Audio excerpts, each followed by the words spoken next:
cultos religiosos são parte da influência dos africanos no Brasil. A Umbanda e o Candomblé são duas religiões que carregam essas características. Essas religiões, elas preservam elementos de todas as nacionalidades que deram origem à brasileira e à cultura brasileira. Eu acho que essas religiões representam, em grande parte, a cultura brasileira.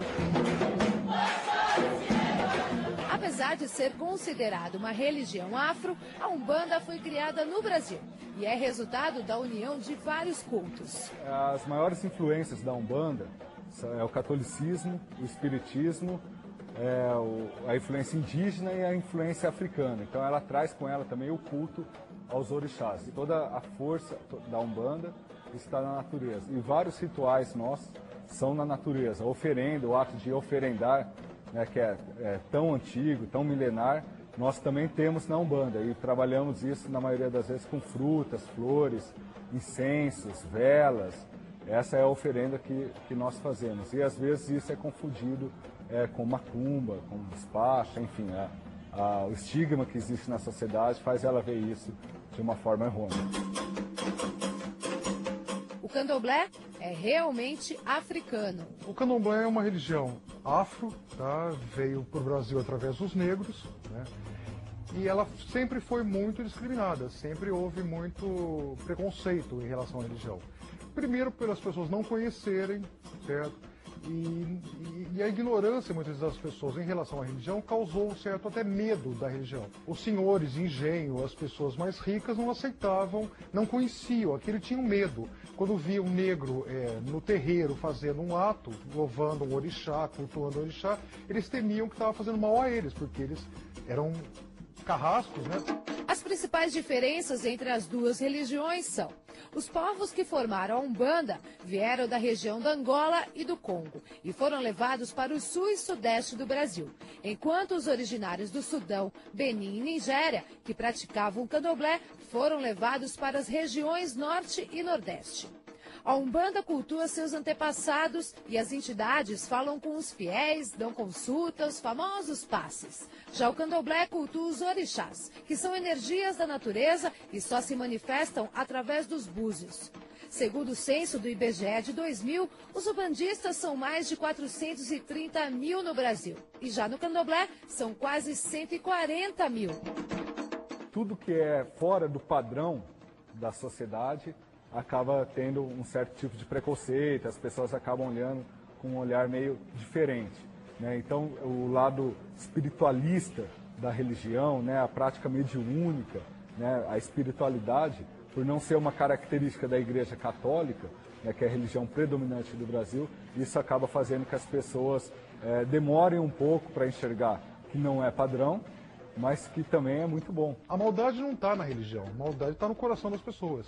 E o Candomblé, muito pelo contrário, ela cultua certo, o elemento da natureza, e cada um cultua o que é seu, o que é próprio de si. Ninguém vem num barracão, numa roça de Candomblé, para fazer pedido, fazer maldade para os outros, ou para ele mesmo, ou nada nesse sentido. Vem só para cultuar o seu orixá.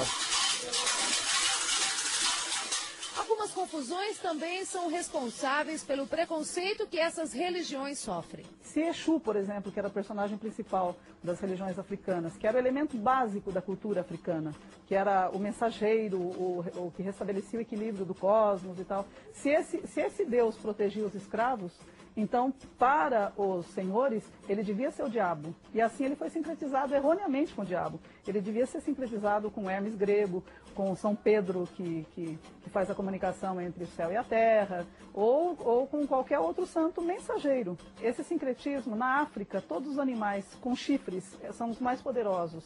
Então, o chifre, na África, é um elemento bastante comum.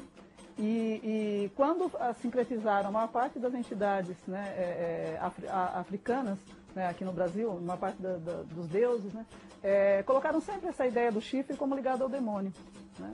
Então, as visões de mundo de África e Brasil, que são muito diferentes, ou da África e do catolicismo europeu.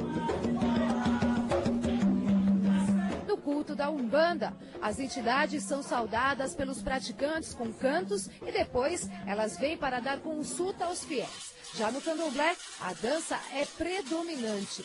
A dança é a maneira que nós temos de rezar para o nosso orixá. Cada um. Então a nossa reza é cantada, é dançada. A palavra candomblé já significa festa, certo?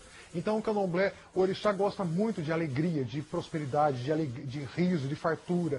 Então a festa é fundamental, inclusive nos atos religiosos, a festa faz parte do ato religioso. O primeiro passo para quebrar o preconceito é a pessoa ir conhecer. Depois pode ser que ela goste ou que não goste, mas pelo menos ela está falando de algo que ela conhece. A grande questão é que o preconceito nasce também do lugar onde se localiza o templo, do tipo de pessoa que frequenta, do poder aquisitivo dessas pessoas. Assim como você vai numa igreja católica para orar pelo teu santo de devoção, ou por Jesus, ou por Deus, ou o que quer que seja, né, dependendo da fé de cada um, o candomblé é a mesma coisa. As pessoas vêm simplesmente, é uma maneira de cultuar um Deus. E o Brasil é um exemplo de pluralidade, né, um exemplo de diversidade, diversas crenças, diversas raças, né, com uma mistura tão grande de raças, é incoerente querer que exista apenas uma religião. Agora, mais incoerente é num país como o Brasil ainda ter um preconceito religioso tão forte, tão grande, tão latente como ainda existe. Se você quer saber mais sobre o assunto, acesse o nosso site